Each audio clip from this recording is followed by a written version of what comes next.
மாண்புமிகு உறுப்பினர் முனைவர் பால் மனோஜ் பாண்டியன் அவர்கள். மாண்புமிகு பேரவைத் தலைவர் அவர்களே, என்னை சட்டமன்ற உறுப்பினராக்கி இங்கே பேசுவதற்கு வாய்ப்பு தந்து அங்கீகாரத்தை தந்த திராவிட மாடல் முதலமைச்சர் கழகத் தலைவர் அவர்களுக்கு முதற்கண் என்னுடைய நன்றியினை தெரிவித்து, வாய்ப்பு தந்த தங்களுக்கும் என்னுடைய நன்றியினை தெரிவித்து, இன்று ஒரு முக்கியமான பிரச்சனை கர்நாடக மாநிலத்தில் உள்ள சாம்ராஜநகர் மாவட்டத்தில் ஹன்னூர் தாலுகாவில் மரியமங்கலா வனப்பகுதியில் 3 தமிழர்கள் கால்நடைகளை தேடி சென்றபோது அநியாயமாக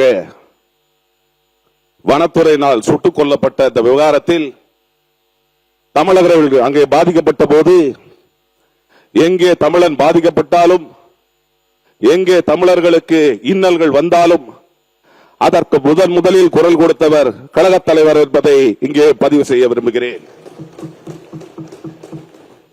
வனத்துறையினால் எந்த ஒரு காரணமும் இல்லாமல் அப்பாவி விவசாயிகளான அவர்களை சுட்டுக் கொன்றது மனித உரிமை மீறல். இது ஒரு ஃபேக் என்கவுண்டர் என்று கூட அழைக்கலாம்.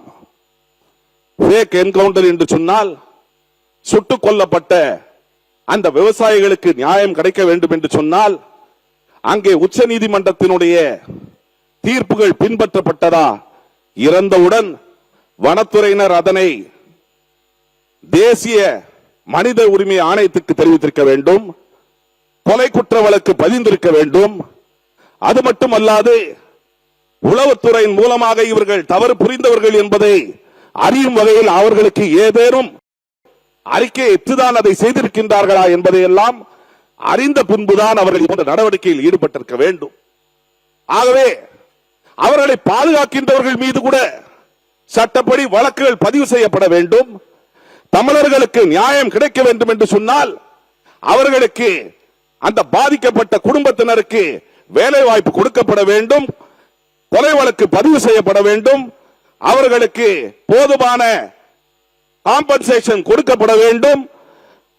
இது தவிர இதில் ஈடுபட்ட அந்த காவல்துறையினர் ஃபேக் என்கவுண்டருக்கு நீதி விசாரணை நடைபெற வேண்டும்.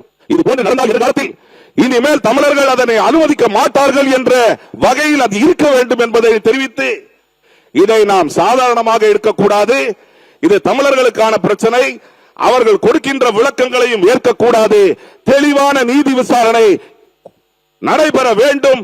அதற்காக இந்த அரசுடைய கவனத்தை ஈர்த்து அரசாங்கம், நம்முடைய தமிழக அரசு அழுத்தம் கொடுக்க வேண்டும். நம்முடைய தமிழக அரசு மற்ற மாநில அந்த கர்நாடக மாநிலத்தில் நடைபெற்ற இந்த கொலை வழக்கை கண்டித்து இது போன்ற உச்ச நீதிமன்றத்தினுடைய தீர்ப்புகள் பின்பற்றப்பட்டதா என்பதை தெளிவாக எடுத்துச் சொல்ல வேண்டும் என்று தெரிவித்து அமர்கிறேன். நன்றி.